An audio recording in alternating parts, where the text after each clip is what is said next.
This video sponsored by Buymode e-shopping mobile application. இந்த ஆப்பில் உங்கள் வீட்டுக்கு தேவையான கிராசரி திங்ஸ்லாம் ரொம்பவே கம்மியான ப்ரைஸில் நீங்கள் பர்ச்சேஸ் பண்ணிக்க முடியும். இதில் சில பொருட்களுக்கெல்லாம் 50% ஆஃபர் இருக்குது. இதோட லிங்க் வந்து கீழே டிஸ்கிரிப்ஷனில் இருக்குது. ஸோ வேணுங்கிறவங்க யூஸ் பண்ணிக்கோங்க. My 60s became failures, which was quite shocking for me. I was like batting pretty well and contributing, but doesn't seem to be good enough a thing. I've had many suggestions, many advice, a lot of advice come my way, and people are telling me I'm doing this wrong and that wrong, and I picked out all the videos of best times I had, the same initial movement, the same approach towards the ball. It was just what was going on inside my head that I could not explain to anyone. So it's at the end of the day, you know as an individual where you stand and what you need to do for your journey. And people will have their opinions. They are entitled to have their opinions, but they cannot feel what you're feeling.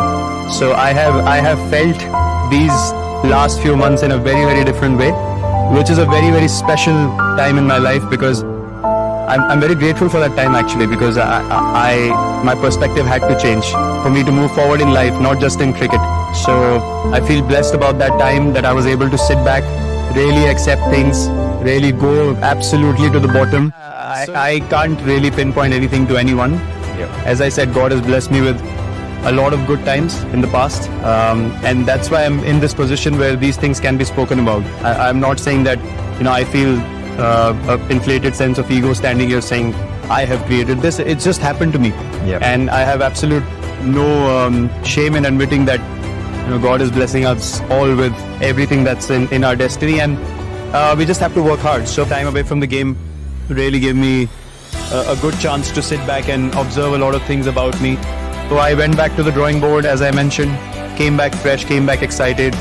I kind of left all that behind me. I mentioned one special person who stood by me, Anushka, through these tough times.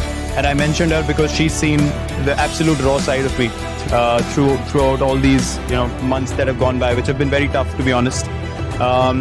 So she's the one who kept putting things in perspective for me, kept giving me the right kind of guidance, right kind of vision moving forward, and I came back into the system a very relaxed person. I wasn't desperate to prove anything to anyone in the real sense. I mean, not in a way that I've done everything, but it was just about enjoying the game, understanding what God has blessed you with already over so many years, and then just being humble in the hard work and going out there and doing the grind all over again. That was basically what zone I came back in, and today I think was a build up from the last few games, and today I actually batted out of my skin, to be honest. I surprised myself out there.